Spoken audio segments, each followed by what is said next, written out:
La hora del café, 2 siglos a muchas voces, de 2011, y la más reciente publicación, Hacienda Milpa, diversificar y especializar, estrategias de organizaciones campesinas, de 2014. Y es colaboradora del suplemento mensual de la jornada partida. Vamos a parar.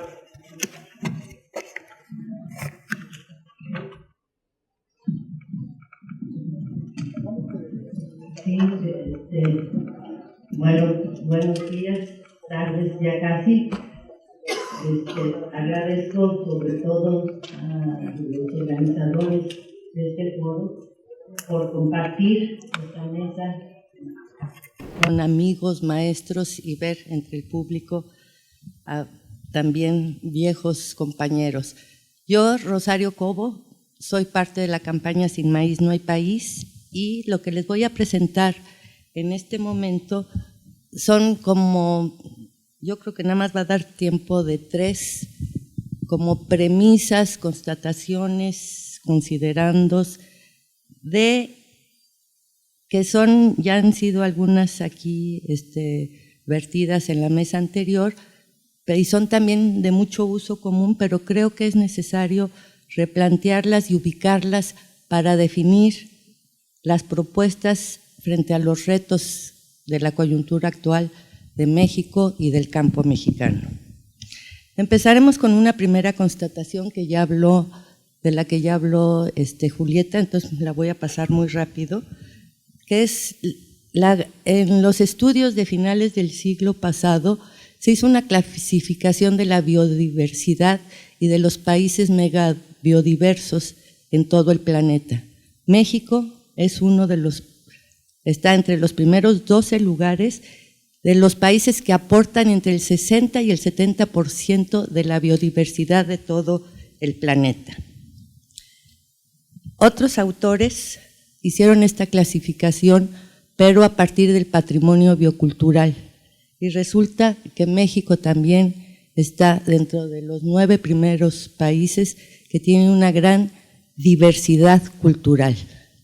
Autores de Conavio o algunos autores independientes como Víctor Toledo, Eckhart Bock, utilizan en el empalme de estas 2 clasificaciones y se reduce entonces nada más a 6 el número de países de todo el planeta que tienen biodiversidad y además diversidad cultural. Este ejercicio no es únicamente un ejercicio casual, sino que nosotros en la campaña Sin Maíz No Hay País creemos que es precisamente este empalme que le da predominancia a aquellos países que tienen una diversidad cultural, que son los que han, a lo largo de muchos siglos, mantenido, conservado, producido la biodiversidad. Para la campaña Sin Maíz No Hay País, resulta que este es el elemento fundamental del que partimos. Sin embargo, es contradictorio decir, estamos dentro de los 6 primeros países a nivel planetario con riqueza biológica y cultural, y sin embargo, nuestra realidad nos está diciendo somos un país pobre en nutrición, que tiene los índices más bajos de marginación, exclusión, y ahorita ya le entramos a la carrera y somos el tercer país más violento de todo el planeta. Creo que esta es una premisa de la que debemos, un piso base que nos ayuda a avanzar en las propuestas. Resulta que México se ha vuelto sinónimo de dependencia económica, cultural, alimentaria y muchas otras, laboral. O sea, nuestra soberanía como país está mermada. Sin embargo, no voy a hablar de todos estos elementos, sino nada más de la soberanía alimentaria, y voy a dar datos que son de uso común, que ya los conocemos, pero creo que es importante traerlos aquí a la mesa. Desde hace 40 años, nosotros perdimos la capacidad de producir nuestros propios alimentos. pero sobre todo fue hace 25 años, desde el 94, con la firma del Telecán, donde aparece una política mucho más clara que empeña nuestra soberanía por supuestas ventajas comparativas. A pesar de que llevamos ya casi 40 años de estas políticas que que han provocado la pérdida de la producción de los alimentos para nuestro país, quiero referirme que también en estos últimos 40 años, pero sobre todo en estos últimos años, hay muchas experiencias que han resistido y se han abierto varios frentes de lucha. Y quiero referirme en particular, por el tema de este foro, a los avances que se han dado en términos de los derechos humanos, derechos económicos, sociales y culturales, y en particular al triunfo, porque fue un triunfo legal, de haber ganado el derecho constitucional a la alimentación en 2011 y que Julieta se refirió que apenas hace unos pocos meses, el mes pasado, se está reglamentando este derecho constitucional. Sin embargo, y por eso quiero traer a colación la discusión, aunque ya la mencionó el ponente anterior de la FAO, esta polémica, cuando en los últimos años del siglo pasado, en los primeros años de este siglo, lo que se discutía cuando se impulsaba el derecho constitucional a la alimentación era el papel del Estado, ¿sí?, para su responsabilidad para toda la sociedad en su conjunto. Y en la polémica había dos conceptos que nos parecen claves: seguridad y soberanía alimentaria. Si ustedes leen lo que dice el PowerPoint, son las mismas definiciones que se hablaron en la mesa anterior.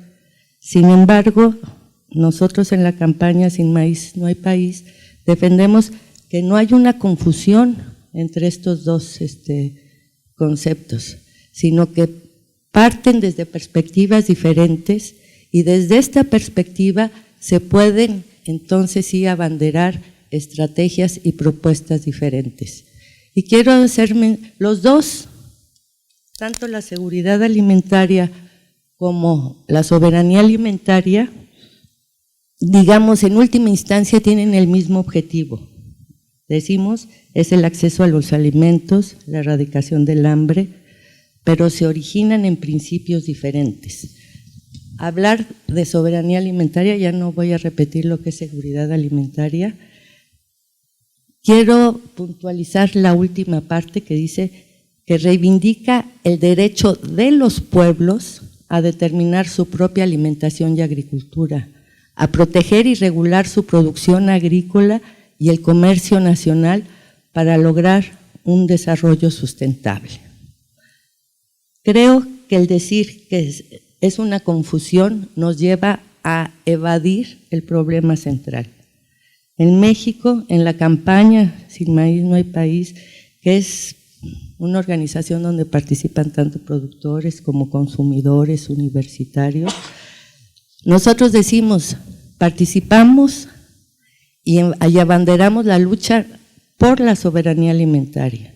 No es lo mismo que en esta administración, por ejemplo, Peña Nieto abra su administración con bombos y platillos, con una cruzada contra el hambre, donde abre comedores, da despensas, y no se está abanderando y se está dando la espalda a las políticas de fomento a la producción, de apoyo a la mediana y pequeña producción campesina, y donde hay una política asimétrica donde se ve, y esto seguramente Víctor y Héctor lo reforzarán, al pequeño y mediano productor como marginal, como sujeto de políticas asistencialistas. Nosotros reivindicamos que son los pequeños y medianos productores del campo los que nos pueden dar alimentación para todas y todos los mexicanos. Un tercer punto, y con esto quisiera cerrar, es que en la campaña nosotros reclamamos que la producción y el consumo en esta vertiente de la defensa de la soberanía alimentaria son dos caras de la misma moneda. Se ha dicho y se ha repetido como eslogan, como cliché, que hay que unir voces de productores y consumidores. Creemos que en este momento hay que tomárnoslo en serio. La separación del campo y la ciudad, así como la industria y la agricultura, ha llevado a que el mundo urbano vampirice, se coma la sangre del campo. Dice, pero esto nos ha definido también un modo de producir y de consumir que está sometido al mercado, y no un mercado cualquiera, es un mercado que tiene nombres y apellidos, no es nada más la globalización.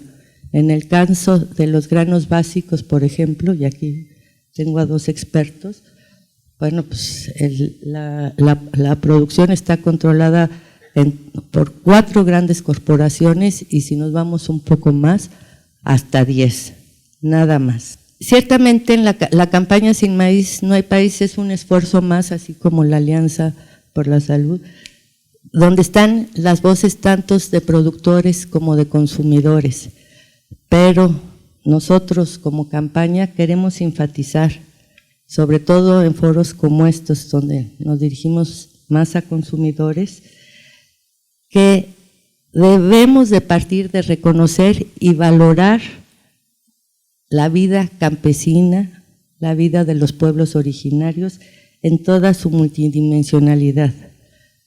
Estos campesinos no son simplemente productores, porque el campo, nosotros esto lo proclamamos en 2009, a 2 años de haber nacido, es mucho más que una gran fábrica de alimentos y materias primas para la industria.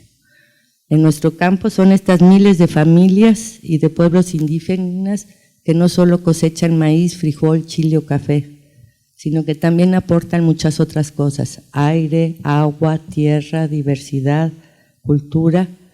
Es esto lo que debemos de hacer sentir cuando hablamos de la producción campesina. Es la vida campesina lo que defendemos: paisajes, olores, texturas, sabores, variedad de guisos, vestidos, música, cantos, bailes. Los campesinos y los pueblos originarios cosechan la inagotable abundancia de usos y costumbres que los mexicanos somos. Pero a pesar de esto, de reconocer esto, los pequeños y medianos campesinos productores han sido maltratados por las políticas, y por las políticas todas, no nada más las productivas, las políticas sociales. Nosotros decimos, sin maíz no hay país, pero sin campesinos no hay maíz ni comida nutritiva. Y es necesario ahorita reconocer en la coyuntura actual que la vida campesina es un infierno, y de que defender la salud alimentaria pasa necesariamente porque la vida de los campesinos sea vivible, por complicado que esto sea. No me voy a referir aquí, pero si algunos de ustedes han podido acceder y viajar a los campos de México ahora, de veras que hay que reflexionar sobre qué país queremos. Por eso, y en esto concuerdo con la última parte de las preguntas con Julieta Ponce, se requiere un cambio radical, y no nada más de las políticas agrarias ni agrícolas. Es necesario también que haya políticas sociales y culturales en los pueblos más alejados, en los sectores más depauperados de este país, donde los productores sean reconocidos y no relegados a políticas marginales destinadas o acompañadas de políticas asistencialistas. Estas políticas deben defender que los campesinos tengan trabajo digno, ingreso suficiente, pero también, y en esto creo que los consumidores los habitantes, los ciudadanos de este país debemos de alzar la voz, deben de tener vivienda adecuada, educación de calidad, alimentos, salud y ahora más que nunca acceso a la justicia, tranquilidad y seguridad, acceso y esperanza de vida. Nosotros, y con esto terminaríamos, como campaña Sin Maíz No Hay País, el año pasado promovimos y nos integramos a las jornadas en defensa de la tierra, el agua y la vida, que cerraron el 6 de diciembre con la conmemoración de los 100 años de la entrada de Villa y Zapata a la Ciudad de México. El ideario y las propuestas que sacamos de estas jornadas y que todavía después del 6 de diciembre han continuado, creo que habla de que necesitamos de veras un cambio en las políticas públicas, pero sobre todo un cambio en el modelo agroalimentario y económico de este país. Decíamos en el último manifiesto de este 6 de diciembre, los mexicanos no nos merecemos este México que tenemos. Requerimos y exigimos y demandamos un México donde no se entregue a los extranjeros nuestra riqueza natural, un México donde los campesinos conserven la propiedad de la tierra y puedan alimentarnos a todos, que se puede, donde a estos campesinos y pueblos originarios no se les obligue a huir de sus regiones ante la alternativa de morir de hambre o por el crimen organizado. Pero también necesitamos un México donde los pueblos indios no sean relegados sino reconocidos como originarios. Un México donde los consumidores decidan su dieta, un México donde los trabajadores tengan empleo seguro y salario justo, un México donde no se mate a las mujeres, donde éstas tengan derechos y sus derechos se respeten, un México donde no haya presidentes corruptos que concedan megaproyectos a cambio de casas de las lomas. Pero sobre todo lo que requerimos es un México donde no maten, donde no torturen, donde no desaparezcan a nuestros hermanos y hermanas. Un México donde no haya crímenes como el de Iguala, decíamos en ese momento, crímenes que se siguen repitiendo y seguimos teniendo noticias de ellos, donde no encarcelen y golpeen a los que protestan. Este es un México de vida y no un México de muerte. Yo quisiera terminar con que, a pesar de este sombrío panorama, hay innumerables experiencias de resistencia, de defensa colectiva y de construcción alternativa. Y el cierre de estas jornadas, de este foro, precisamente es esa mesa. Ciertamente muchas organizaciones locales o regionales se están movilizando. Hay redes de resistencia, hay convergencias, hay muchos espacios de diálogo como este. Pero evidentemente el reto y la coyuntura en este país nos obliga a esforzarnos más. Hay experiencias campesinas exitosas que ustedes van a conocer seguramente, porque al mismo tiempo que se preocupan por la producción y comercialización, se preocupan por la vida campesina, apoyan salud, educación. Pero hace falta una política que atienda no solamente a los actos productivos, sino a toda la vida toda. Los campesinos necesitan una vida vivible en el campo, porque sin campesinos y pueblos originarios no hay maíz y no hay país. Salvemos al campo para salvar a México, es la consigna de la campaña y es la que venimos nosotros a compartir con ustedes. Gracias.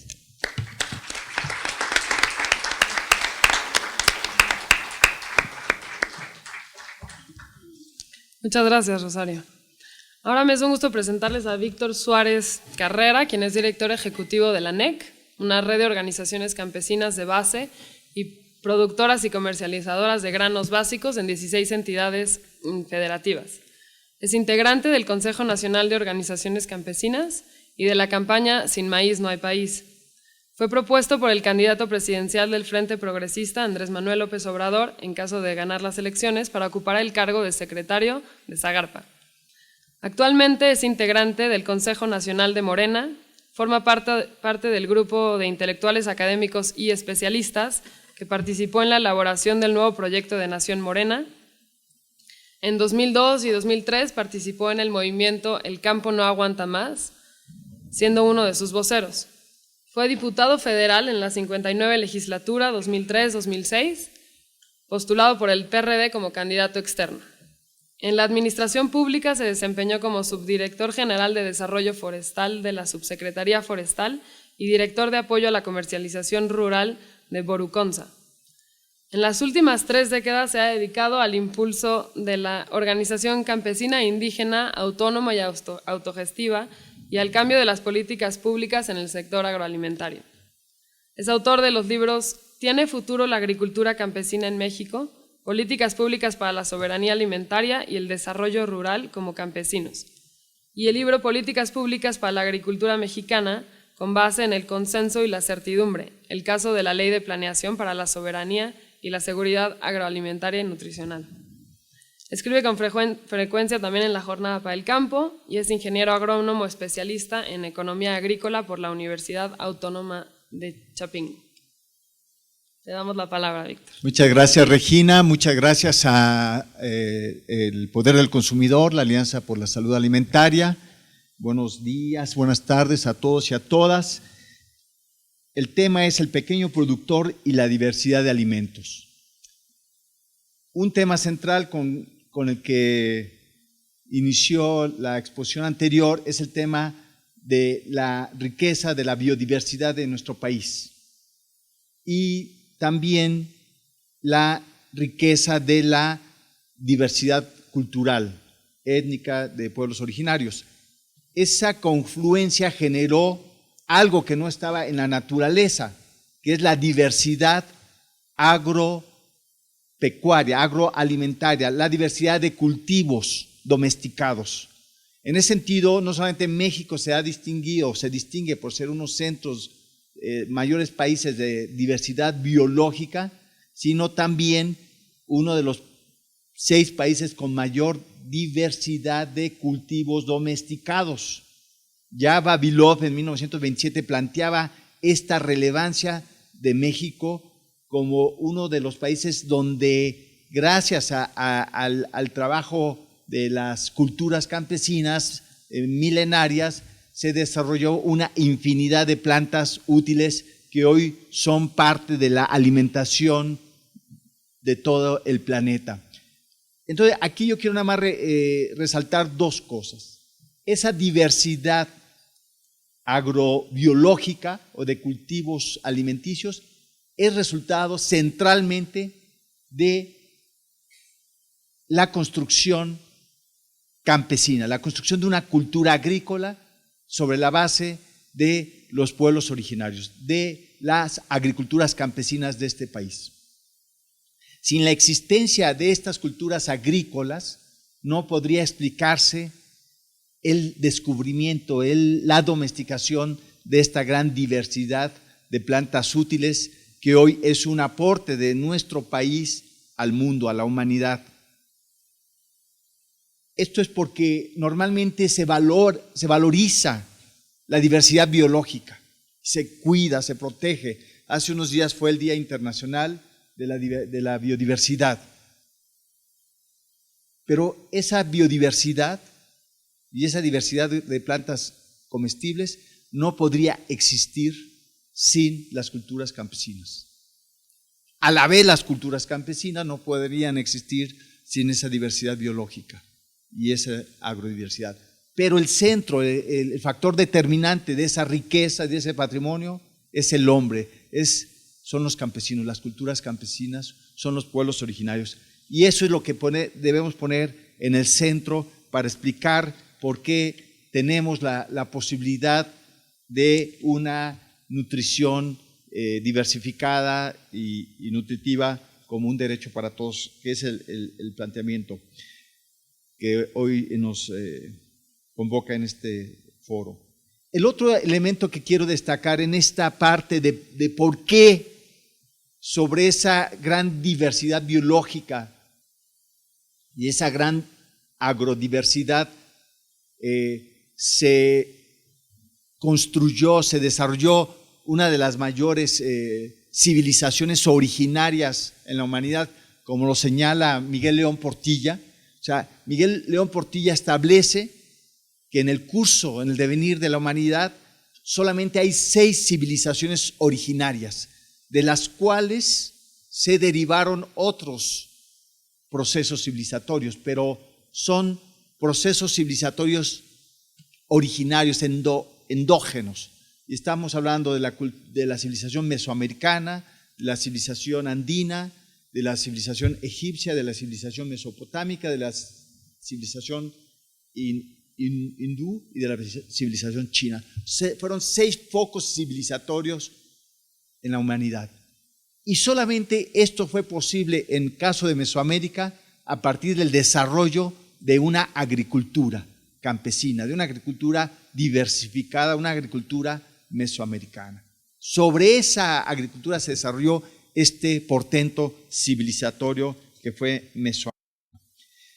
Y también algo que es de destacar, que esto solamente fue posible en la medida que se consideró el patrimonio biológico y el patrimonio agrodiverso como un patrimonio de la colectividad, como un patrimonio de la comunidad, de considerar a este patrimonio como un bien común, como un bien de todos, como un bien de la humanidad en última instancia. Esto es algo importante porque si no revalorizamos este manejo de estos recursos como patrimonios colectivos, patrimonios, bienes comunes al servicio de la colectividad de la humanidad y enfrentamos todo este proceso de privatización y mercantilización de los bienes colectivos y de los bienes comunes, no podremos encontrar salida al tema de la sobrevivencia, al tema de la nutrición, al tema de la alimentación, etc. Ahora, lo que es importante también es ver que en el devenir de la historia de México, la agricultura campesina, la agricultura indígena, el pequeño productor, pues ha tenido pocas consideraciones como un sujeto del proyecto de la nación, de la historia nacional. Pasando, digamos, de la conquista, bueno, vemos un proceso de despojo, de negación de derechos. Viene la independencia, 1810, viene una independencia política, pero se mantiene la misma condición de los campesinos y los indígenas como segmento fuera del proyecto nacional, sector sin derechos, solamente objeto del despojo de sus territorios y de la superexplotación de su fuerza de trabajo. No hubo ninguna consideración hacia sus derechos y hacia su inclusión al proyecto nacional. Viene la época de la reforma liberal, que tuvo momentos muy importantes en el proyecto de la nación, la separación del Estado de la Iglesia, una serie de la defensa del territorio y de la soberanía frente a las invasiones extranjeras, francesas y estadounidenses, y frente a la pretensión de que este país debía ser gobernado por monarcas extranjeros. Tuvo estas consideraciones importantes la reforma liberal, pero también tuvo un concepto que fue ofensivo y antagónico a la existencia de las comunidades indígenas, que fue la ley de desamortización de bienes en manos de corporaciones civiles y religiosas. En esta lucha contra la base material y política del conservadurismo, pues Juárez, con la ley Lerdo, encaminó un proceso de nacionalización de los bienes en manos de la Iglesia, que era el principal terrateniente, la principal base económica y política de sostenimiento de esa posición conservadora, pero también había un planteamiento ideológico que las comunidades campesinas, indígenas, que usufructuaban los bienes en forma común, en colectividad, eran también un obstáculo al progreso y debían ser privatizadas. Y entonces también empezó un proceso de desamortización de bienes en manos de comunidades indígenas. Ese liberalismo juarista en ese tiempo, pues es también algo que permeó posteriormente en el Porfiriato y después vuelve a renacer en los 80s con el neoliberalismo. Es decir, toda forma de propiedad y de manejo colectivo de bienes es un obstáculo al progreso. Obviamente con el Porfiriato esto se profundizó con el despojo de los territorios, pero también viene otro elemento central. Los campesinos mexicanos no pueden producir los alimentos que se requieren para el desarrollo y la modernización en esa época del Porfiriato. Y por eso viene la ley de colonización, que también deslinda tierras, entre comillas, baldías, o sea, no ocupadas por nadie, aunque estaban ahí las comunidades de hace siglos, pero plantea también la traída de colonos extranjeros. Solamente los colonos extranjeros son los que van a permitir un campo moderno, un campo progresista, un campo que pueda satisfacer las necesidades del proyecto nacional. Es decir, históricamente ha habido una exclusión, una estigmatización, una discriminación social, racial hacia la población campesina en México. Tuvo que venir una revolución social en 1910 para que los campesinos ganaran su derecho a ser parte de la nación. Una revolución social. Sin esa revolución no hubiera habido los cambios que hubo en la Constitución de 1917, como la restitución de tierras en manos de comunidades indígenas y la repartición de haciendas para dotación de ejidos para campesinos sin tierra. Pero es ahí donde que se abrió, después de 400 años, lo que yo llamo la primavera de los campesinos e indígenas, un pequeño espacio de tiempo en la historia de México en donde los campesinos se consideraron como sujetos de derechos, como parte del proyecto nacional y se valorizaron. Hubo el reparto de la tierra, hubo la educación rural, hubo la construcción de infraestructura, de electrificación, y lo rural, lo campesino era valorizado. En el arte, en la cultura, en la pintura, en la música. La identidad nacional estaba asociada a lo campesino, a lo indígena. Era un orgullo referirse al campo y al campesino. Pero ese pequeño lapso de tiempo en la historia de México donde los campesinos tuvieron derechos y fueron parte de la nación, yo lo ubico de 1910 a 1980, digamos, con un proceso revolucionario ahí. Son 70 años donde hay derechos y son parte de la nación. Con 1982 viene un rompimiento de ese pacto que surgió de la revolución y de nueva cuenta los campesinos son excluidos del proyecto nacional. Bajo el argumento que en la globalización, en la integración de México en la economía mundial y en la integración particular de México frente a las economías y agriculturas de Estados Unidos y Canadá, el pequeño y mediano productor es ineficiente, no es competitivo y no tiene nada que hacer. Y, por lo tanto, es necesario cambiar la consideración hacia los campesinos. No obstante que los campesinos en estos 70 años, después de la Revolución Mexicana y después de la Reforma Agraria, principalmente en la época de Cardenista, después de sucesivas luchas por el reparto agrario, fueron capaces de producir todos los alimentos que requirió el proceso de urbanización e industrialización del país que experimentó en los años 40 a los 70. Incluso generó excedentes exportables. ¿Cómo es posible que ese pequeño productor sí fue productivo en una época determinada y después en el 82, bajo la imposición del modelo neoliberal, se determina que ese productor pequeño ya no es productivo? Y viene una operación ideológica que es vital comprender. Se trastoca el carácter del pequeño productor como sujeto productivo y se le cataloga y se le considera como pobre. Entonces, hemos vivido esta operación ideológica y política de quitarle y de negarle al pequeño productor su capacidad de sujeto productivo y de sujeto de derechos. Y se le ha considerado como pobre y tenemos 35 años de aplicación de políticas para pobres. Y se ha sustituido la producción nacional por las importaciones. y el privilegio para la agricultura comercial a gran escala, vinculada principalmente al mercado de exportación, bajo un modelo de producción de agricultura industrial, monocultivos, agrotóxicos, maquinaria, subsidios, etc.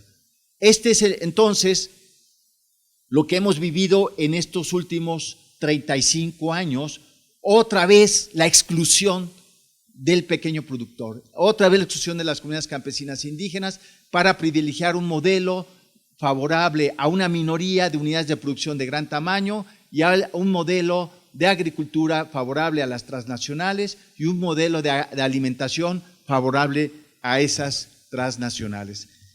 Sin embargo, después de toda esta historia de resistencias y de luchas por ser parte de la nación y defender derechos, y particularmente después de estos últimos 35 años de agresión sistémica transeccional como política de Estado contra los campesinos, nos damos cuenta de algo que es fundamental. Hoy, de todas maneras, los campesinos pequeños son dueños de la mayor parte del territorio nacional. La resistencia campesina indígena, a pesar de todo, nos ha enfrentado a un hecho. Todavía la mayor parte de las tierras está en manos de pequeños y medianos productores. Héctor les va a dar seguramente cifras, pero yo anticipo que más del 80% del territorio nacional aún hoy está en manos de pequeños productores, campesinos, comuneros, pequeños propietarios privados, colonos.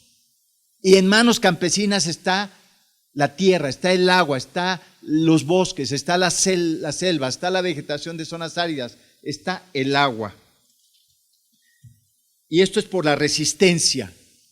Y hoy ellos, frente al agotamiento del modelo de revolución verde, ya no pueden producir alimentos, concentran la mayor parte de los subsidios, generan alimentos dañinos a la salud humana, contaminan el medio ambiente y el agua, el suelo. Hoy los pequeños productores son los que tienen la alternativa. Los pequeños productores resisten y son hoy un arma cargada de futuro. Y es por eso que este hecho incluso es reconocido después de la crisis alimentaria del 2008 por las Naciones Unidas, por Banco Mundial, pero por este gobierno mexicano y por la sociedad mexicana no, porque son 35 años de sistemática operación política, ideológica y cultural de estigmatización de los campesinos como sujetos productivos, sujetos de derechos. Por eso yo quiero terminar diciéndoles, esta resistencia está generando las posibilidades de resolver la crisis alimentaria, la catástrofe alimentaria social y de inseguridad que tiene este país. Pero necesitamos que la sociedad y los consumidores valoren al pequeño productor y se eleve a política de Estado. Pero para eso necesitamos, y con esto termino, enfrentar 5 alternativas o reconsiderar 5 alternativas o 5 amenazas para que el pequeño productor se vuelva a colocar en el centro de las políticas agrícolas y alimentarias y sociales de este país y se pueda garantizar el derecho a la alimentación y a una nutrición adecuada y saludable para todos. 1. Primer cambio que tenemos que operar es que el pequeño productor sea reconocido como sujeto productivo, como sujeto de derechos, como sujeto portador de conocimientos agroalimentarios pertinentes. Es necesario tirar a la basura la construcción ideológica, discriminadora, racista, neoliberal, clientelar y corporativa del pequeño productor como pobre. El pequeño productor en el centro de un nuevo paradigma agroalimentario para el presente y el futuro y en el centro de las políticas públicas. Esto debe ser revalorizado no solo por el Estado, pero sobre todo por sociedad y por consumidores. 2. Necesitamos sustituir el modelo Revolución Verde por un modelo de agricultura campesina que nosotros le llamamos de conocimientos integrados y manejo integrado de cultivos inducidos en sustitución del modelo de agricultura industrial minera de la Revolución Verde. 3. Necesitamos frenar la fase transgénica de la Revolución Verde, que es una fase que reproduce el mismo paradigma fracasado contra el pequeño productor, contra la biodiversidad, contra la diversidad alimentaria, contra el derecho a la salud, contra el derecho a la alimentación. Es urgente ahora frenar la autorización de la siembra comercial de maíz y soya transgénicos. Sin la participación de consumidores y de sociedad, no lo vamos a frenar. Hasta ahorita lo hemos logrado como campaña Sin Maíz No Hay País, como acción colectiva, pero estamos enfrentando poderes transnacionales. Peña Nieto y su gobierno son agentes operadores del poder transnacional y necesitamos sumar todas las fuerzas posibles. Y los segundos dos temas es la defensa de la propiedad social de la tierra y la gestión comunitaria de los recursos territoriales, contra la privatización del ejido y la comunidad, contra la privatización del agua y contra el despojo y depredación de los territorios campesinos. Y finalmente, rescatar la soberanía nacional en materia agroalimentaria. Ahorita mismo, ¿por qué va a ir Peña Nieto a Bruselas pagando una suite de 50,000 pesos diarios? A renegociar el Tratado de Libre Comercio con la Unión Europea y particularmente el capítulo agroalimentario que se dejó protegido. Los europeos quieren NAFTA parity, el mismo trato que le dio México a Estados Unidos en materia agroalimentaria es lo mismo que quieren los europeos. No son diferentes de los gringos. Y esa es otra amenaza. Y la otra amenaza es el Tratado Transpacífico que ya está negociado en secreto y que es una amenaza peor que el NAFTA. Si no frenamos esas amenazas y tomamos las ventajas de otro modelo de agricultura y de la alimentación, no podremos salir de la catástrofe alimentaria que el neoliberalismo nos ha impuesto en los últimos años. Muchas gracias. Muchas gracias, Víctor. Ahora les presento a nuestro último ponente, Héctor Manuel Robles Berlanga, quien es profesor de la Universidad Autónoma Metropolitana en el posgrado de Desarrollo Rural. Es coordinador de la página web Subsidios al Campo en México, de la coalición Fundar, ANEC y la Universidad de California en Santa Cruz. Es miembro del Consejo Editorial de la Jornada del Campo, miembro del Consejo Editorial de la revista Mundos Rurales del periódico UAM Xochimilco. Es miembro también de la Red de Gestión del Territorio de un proyecto del CONACYT y es integrante del equipo técnico Territorios Productivos del RIMISP, que es un gran ejemplo de una estrategia alternativa para potenciar la pequeña y mediana agricultura. Tiene sus últimas publicaciones del 2014, son Tierra, Territorio y Poder a 100 años de la reforma agraria en México, lucha y resistencia campesina frente al capital. El otro es los pequeños productores y la política pública en el sur-sureste mexicano, crisis y retos. Y por último, el ejercicio del presupuesto 2011 del Programa Especial Concurrente para el Desarrollo Rural. Muchas gracias, Héctor, te damos la palabra. Gracias, Regina. Buenas tardes a todos. Agradezco al Poder de Consumidor, poder estar aquí en este evento, compartir con amigos, y compañeros de viaje, y en un tema que sí lo considero muy importante, especialmente porque no solamente en el gobierno hay una percepción del pequeño productor negativa, sino está muy interiorizada en la sociedad, incluso en las zonas urbanas. Cuando hablamos del pequeño productor siempre pensamos que es ineficiente, que no produce, que incluso debiera desaparecer porque no le aporta a este país. Esa es la percepción. Si nosotros revisáramos los distintos planes de gobiernos en los últimos 60 años, 70 años, vamos a encontrar que siempre se pone a esa percepción y siempre se intenta desaparecerlo, Es que hay que crear economías de escalas porque los pequeños productores son ineficientes. Y déjenme decirles que tenemos una gran ventaja, campesinos inteligentes, que contradicen el discurso institucional. Solamente para decirles, en 1930 existían alrededor de 230,000 pequeños productores con 5 hectáreas o menos. ¿Sí? Y ahí está el discurso de los distintos gobiernos que nos plantean que había que desaparecer al pequeño productor. En 2010, el último dato que tenemos es que tenemos 2.7 millones de productores con menos de 5 hectáreas. Los campesinos entendieron todo lo contrario de lo que decía el discurso gubernamental, de lo que decía muchas veces el discurso académico, porque muchos de los académicos planteaban que son ineficientes, que hay que hacer economías de escala, y de muchas percepciones de la población que al no conocer a estos productores pensaban que sí debieran desaparecer, ¿no? Por eso, ¿no?, en esta ocasión voy a tratar de mostrar si son o no son ineficientes, ¿no? ¿Qué aportan a este país? ¿Cuál es su importancia, ¿no? Para que de ahí digamos si efectivamente deben de estar o no deben de estar y deben de ser la parte central o no de la política pública en este país, ¿no? La que sigue. Muchas de las organizaciones campesinas, ONGs, etcétera, han estado, ¿no?, en los últimos años impulsando, ya aquí se expusieron, ¿no?, los esfuerzos que se han estado haciendo para poner en el centro del productor al campesino, al pequeño productor, ¿no?, como un elemento central. La que sigue, por favor, ¿no? ¿Cuál es la importancia, ¿no?, de la pequeña agricultura en este país, ¿no?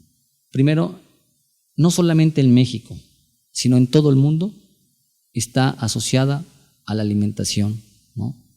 Incluso lo que más predomina en el mundo son pequeños productores, ¿no? Tiene un elemento importante con la alimentación, ya lo decía, ¿no? Está asociada a la diversidad de alimentos y alimentos nutritivos, ¿no? Y como el tercer elemento, ¿no?, es una posibilidad incluso de dinamizar la propia economía de cualquier país, ¿sí?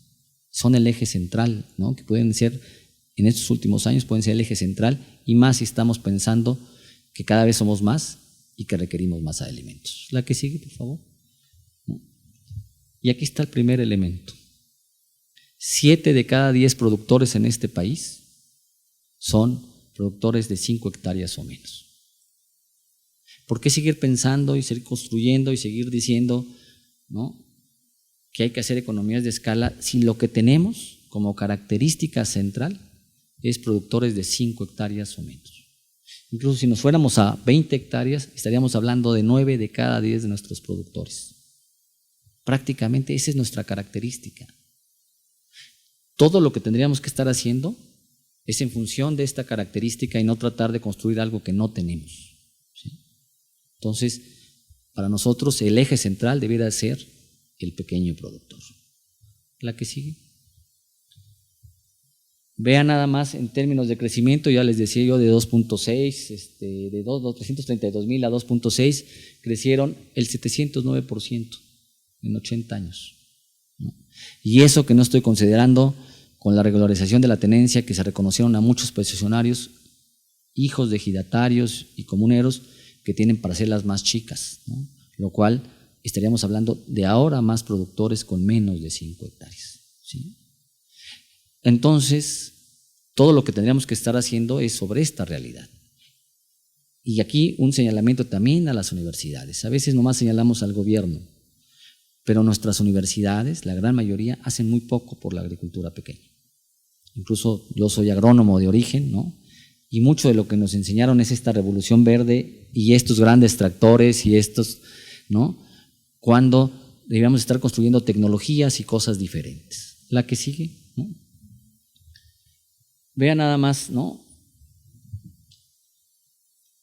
Son los que aportan el 39% de los granos básicos de este país, ¿sí? Incluso 7 de cada 10 productores de maíz y 6 de cada 10 de frijol tienen 5 hectáreas o menos. La gran mayoría, ¿sí? Y aportan el 39%. Ya dijimos son la mayoría, ya dijimos cómo que no aportan, ¿no? Están aportando el 39% de los granos. Ya dijimos también que la mayoría de los productores de maíz y frijol, base de nuestra alimentación, son pequeños productores. La que sigue. Aquí es el ejemplo de maíz amarillo, maíz blanco y frijol, nomás para ejemplificarlo. Nos pasamos a la siguiente, ¿no? Curiosamente, son los que generan más empleo, ¿sí? Uno podría entender y pensar, sí es el empleo familiar. No, también el empleo contratado actualmente. La pequeña agricultura genera más empleo que la gran agricultura, ¿sí? 6 de cada 10 empleos que se generan actualmente en el campo pagados es contratado por pequeñas unidades de producción. Otro elemento más, son improductivos, son inviables, ¿no? Ya estamos viendo, ¿no?, que producen alimentos, generan trabajo, mantienen la diversidad, ¿no?, generan la base de nuestra alimentación, ¿no? Y entonces uno se empieza a preguntar, ¿no?, si es así o cuál es la visión que debiéramos de tener de ellos, ¿no? La que sigue, ¿no? Aquí ustedes pueden ver el ejemplo en el porcentaje de empleo familiar, es muy notorio, es el 73.1, pero el 56.8 del empleo contratado, ¿no? Entonces, están generando empleo, son productivos, ¿no?, como un elemento importante. La que sigue, ¿no? Toda la agroindustria de este país, toda la que ustedes me quieran poner como ejemplo, trabaja con pequeños agricultores, ¿no? Llámese cebada, 6 hectáreas en promedio, maíz, 2.7 hectáreas en promedio, caña de azúcar, ¿no?, 5 hectáreas en promedio, café, 1 punto y tantos, ¿no?, hectáreas, 1.9 hectáreas, ¿no? Es decir, toda la agroindustria trabaja con pequeños productores. Y yo nunca he escuchado al de la Nestlé, ¿no?, al de la Herdes, etcétera, decir, no, yo no voy a trabajar con pequeños agricultores porque son ineficientes, porque no sirven, porque no son malos, ¿no? Todas establecen relaciones con estos pequeños productores. ¿Por qué nosotros tenemos que construir un discurso negativo cuando incluso estas empresas, ¿no?, que obtienen grandes utilidades, ¿no?, una base importante de su sustento está en estos pequeños agricultores, ¿no? Entonces también nos está diciendo, no solamente son importantes el maíz y frijol, sino también son importantes, ¿no?, para el abastecimiento de la industria de este país, ¿no? La que sigue, ¿no? Y ya lo decían aquí nuestros, ¿no?, expositores anteriores, son parte del legado histórico en términos del mantenimiento de la biodiversidad en este país, ¿no? 1 de cada 7 alimentos, ¿no?, se dan en estas regiones y por este tipo de productor. Entonces ya vimos toda su importancia, digamos, en términos de producir, de mantener diversidad, y eso que no le estamos viendo los elementos que ya los mencionaba aquí Víctor y Rosario, ¿no?, en términos de decir, oye, son responsables del cuidado de los recursos naturales. En sus regiones o en sus territorios, ¿no?, se capta el agua que las ciudades demandan de este país. Incluso muchos de aquí que vivimos en el Distrito Federal no tenemos futuro si perdemos la parte boscosa, ¿no?, que rodea al Distrito Federal, porque además el Distrito Federal también, el área más importante es un área rural, ¿no?, que no la vemos, a veces hemos perdido esa capacidad de ver, ¿no?, nuestra área rural, ¿no?, pero la ciudad depende mucho de la captación de agua de esa zona, ¿no? Entonces, vean la importancia, ¿no? La que sigue, ¿no? Incluso esa es una de las razones, ¿no?, que se haya reconocido a la comida mexicana, ¿no?, como patrimonio intangible de la humanidad, ¿no?, por sus 5 características: por ser ancestral, comunitaria, por tener esa continuidad, por ser viva y por ser popular, ¿no? Eso es lo que nos está dando la importancia, ¿no?, de estos pequeños productores que son los responsables de esto, ¿no? Entonces, el país, ¿no?, les debe mucho, ¿no?, y los hemos visto poco. Incluso uno pensaría, estos son productores ricos, ¿no?, en términos de recursos naturales, tienen agua, ¿no?, pero viven en condiciones de pobreza, ¿no? Esa es la gran contradicción, ¿no?, de un país, de unos ciudadanos que le ofrecen y le dan mucho, ¿no?, y un país que no les devuelve, ¿no?, todo lo que nos están dando, ¿no? Y es por eso que nosotros estamos diciendo, esto tiene que cambiar, ¿no? Tenemos que construir una política distinta, ¿no?, que reconozca esta realidad, ¿no?, y que ponga en el centro, ¿no?, al pequeño productor.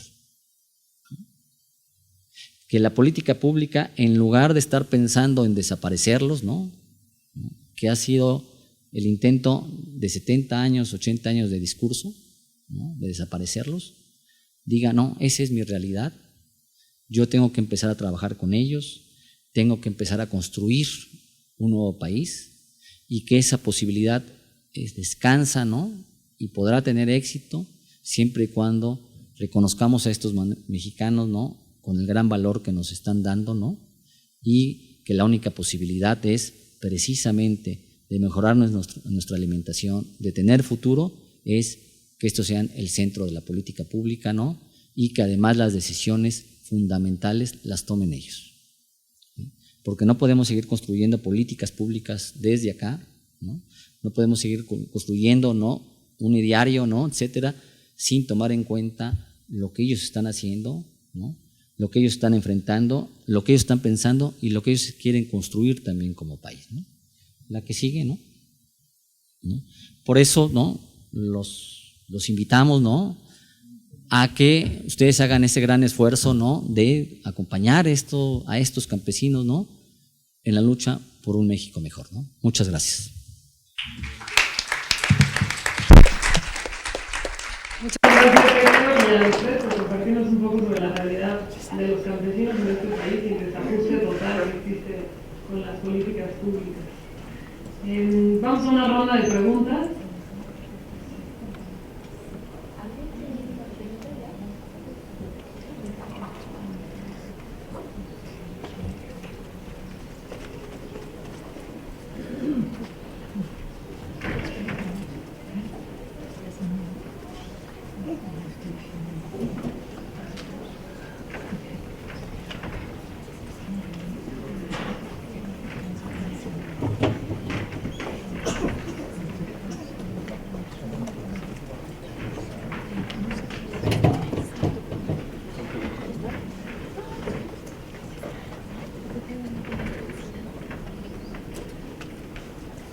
Tenemos una pregunta para Víctor. ¿Cuáles son los retos de las políticas para reconocer a la población campesina frente a los problemas de inseguridad social y a la invasión de territorios por megaproyectos? Yo voy a decir las tres que tenemos de una vez. Este es para Héctor. 80% de la tenencia de la tierra está en manos de pequeños productores campesinos y son, ¿qué dice?, fundamentales. Gracias. ¿Cuál podría ser el impacto de las reformas como la energética y la reforma del artículo 27?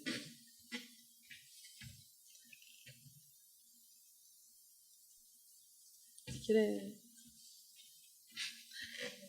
vamos contestando. Bien, sí, efectivamente, hoy, en estos años, 2 años y medio, 3, se ha acelerado una agenda, se ha profundizado una agenda contra el pequeño productor y principalmente en 3 dimensiones.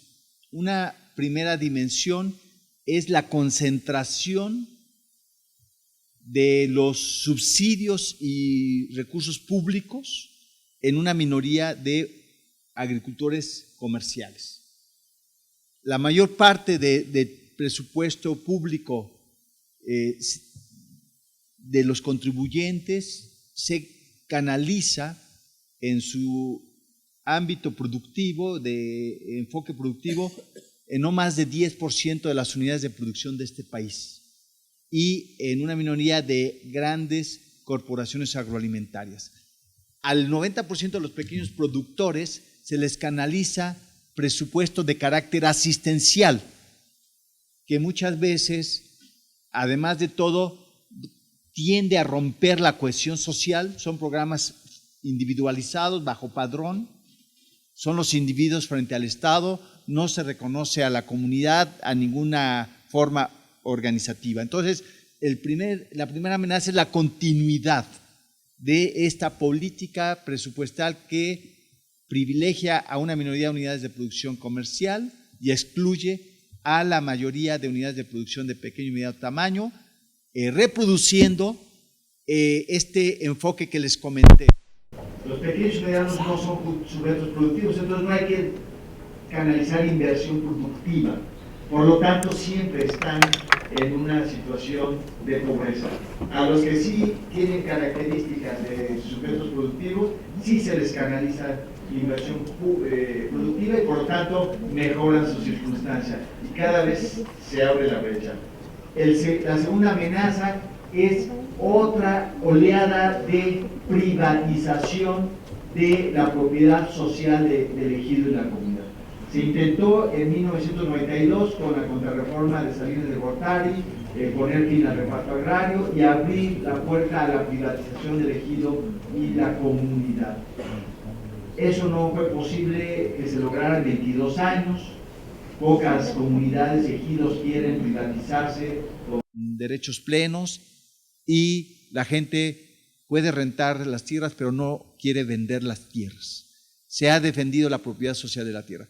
Pero ahora, asociada a la reforma energética que busca entregar las riquezas de hidrocarburos a manos privadas y sobre todo empresas extranjeras, se quiere romper con uno de los obstáculos al otorgamiento de concesiones a la explotación de hidrocarburos de empresas privadas, que representa la propiedad social de la tierra, y quieren que la concesión de áreas para exploración y explotación de hidrocarburos enfrente resistencias individuales, de campesinos individuales, que tengan sus títulos individuales, y quieren romper con la resistencia comunitaria, que eso es lo que ha permitido el hecho de la sobrevivencia de las culturas indígenas y el hecho que las tierras hoy estén mayoritariamente en manos campesinas, la resistencia comunitaria, la colectividad, lo asociativo, lo organizado. Entonces ese es el segundo desafío, reto. Y asociado viene el tema del despojo de los recursos. El agua, ven el intento de la ley Korenfeld de privatización del agua, que se logró frenar también por la movilización social, pero es la privatización también de la biodiversidad, de los recursos genéticos, de los conocimientos tradicionales, de todo, porque hay de nueva cuenta un concepto que se reproduce en la historia de México, y que es que los territorios, las tierras y los recursos en manos campesinos, en manos de pequeños, son recursos en manos muertas. O sea, se niega otra vez la capacidad productiva y de manejo de esos recursos en manos campesinas. Y se pretende, como en la ley Lerdo de 1857 o la ley de desamortización de Porfirio Díaz y todas estas iniciativas de despojo, se pretende deportar, sacar, excluir a la población rural como una población sobrante, redundante,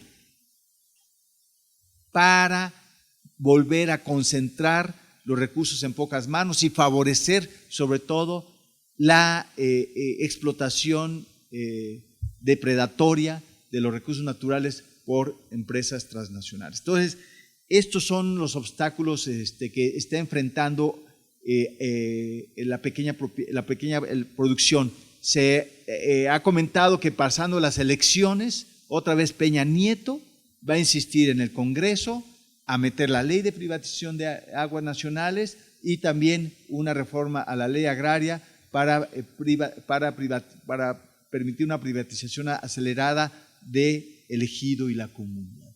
Entonces, en este tema es importante, las comunidades están resistiendo y están resistiendo incluso con la vida, enfrentamientos que conducen pues, al encarcelamiento, a las torturas o a la muerte, y donde las empresas que están promoviendo el despojo tienen la complicidad de las autoridades federales, estatales y municipales, pero no solamente eso, sino también la alianza del crimen organizado para amedrentar y romper la resistencia comunitaria. Entonces, ahí de nueva cuenta, si no hay una conciencia desde la población urbana, desde los consumidores, que por el bien de todos tenemos que sumarnos a la defensa de la agricultura campesina y de los derechos de pequeños y medianos productores, si no logramos esta mayor involucramiento y unificación de las luchas, es por nosotros, no solamente es por ellos, es por nosotros, porque si no, no vamos a tener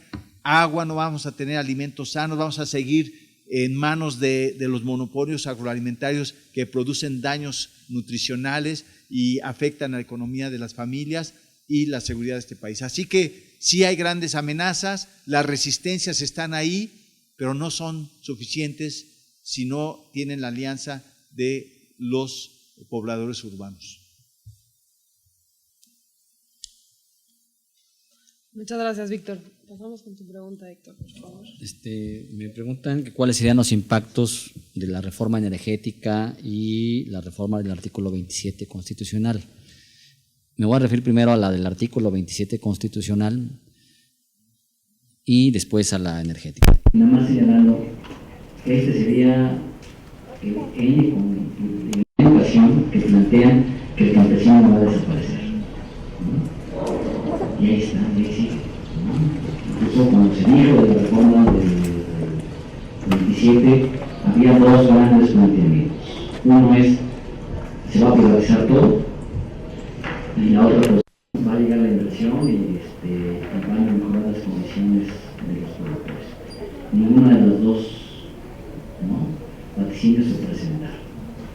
Incluso en 1992 había 5.3 millones de ejidatarios y comuneros. Y la disposición central era, se acaba el reparto de tierras. 20 años después, en la misma superficie, tenemos 7.3 millones de propietarios de la tierra. Es decir, los campesinos, las familias, ejidatarios, comuneros, terminaron dividiendo más la tierra y garantizando a sus familias, aunque sea para vivir, un pedazo de tierra. Igual, este intento de energética, para mí, se va a encontrar con esta gran resistencia, ¿no?, que ya está en casi todos los sectores. Yo tengo la confianza, ¿no? Y tengo la confianza porque han resistido todo, ¿no? Incluso muchas veces cuando hablábamos de los tratados, ellos ya estaban metidos en la comercialización y enfrentándola, ¿no? Y además ahora tengo confianza porque sé que muchos de los de aquí vamos a salir convencidos de que esos productores son necesarios para el país y vamos a acompañarlos en la defensa de sus territorios, ¿no? Eso es lo que tenemos que hacer nosotros, generar esta corriente de opinión del gran valor que representan para nuestro país, y por eso tienen la posibilidad de poder enfrentar estos grandes megaproyectos, ¿no?, que los ven como que estorban, ¿no? Es decir, que no, necesitamos quitarlos porque nos estorban para el supuesto desarrollo, ¿no? Y ellos van a defender sus territorios, ¿no? Y entonces tenemos que estar presentes en esta defensa, ¿no?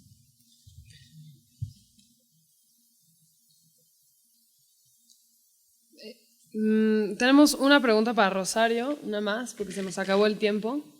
Entonces, de acuerdo a las investigaciones que ha realizado, ¿cuáles estrategias o acciones pueden llevarse a cabo para prestigiar la alimentación tradicional, es decir, su rescate?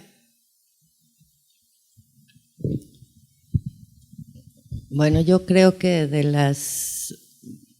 hay varias organizaciones lo hacen, y yo creo que ahí sí hay una cercanía con otros sectores más urbanizados, pero a mí el ejemplo que más me gusta, y es una organización con la que hemos estado colaborando, es en la Tosepa Antitatanisque, que empezaron como cafetaleros, pimienteros, y ahorita tienen 9 cooperativas, y hay un programa de rescate de la producción local, sobre todo de los quelites, que ha sido fortalecida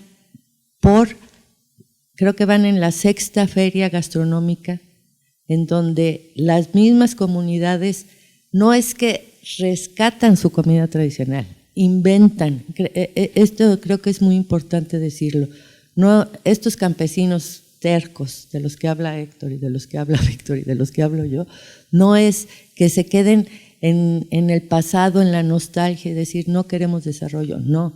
Ellos están avanzando en sus proyectos que ellos deciden, de los cuales ellos participan, y avanzan, y hay propuestas que han lanzado a nivel nacional.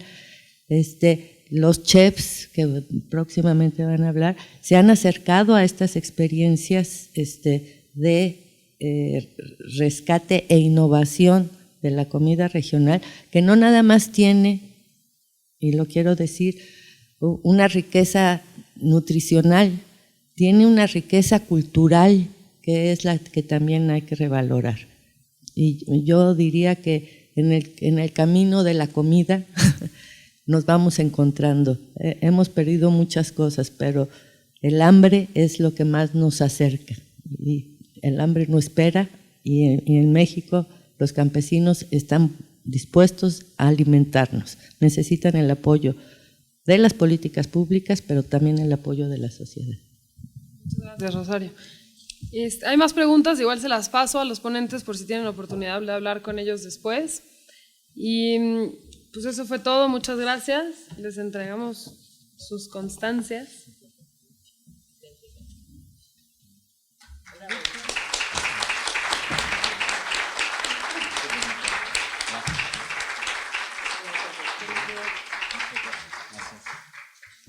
Y los invitamos a quedarse a la tercera mesa con Cristina Barros, el chef Jorge Álvarez y Laura Corona, que es ahorita enseguida.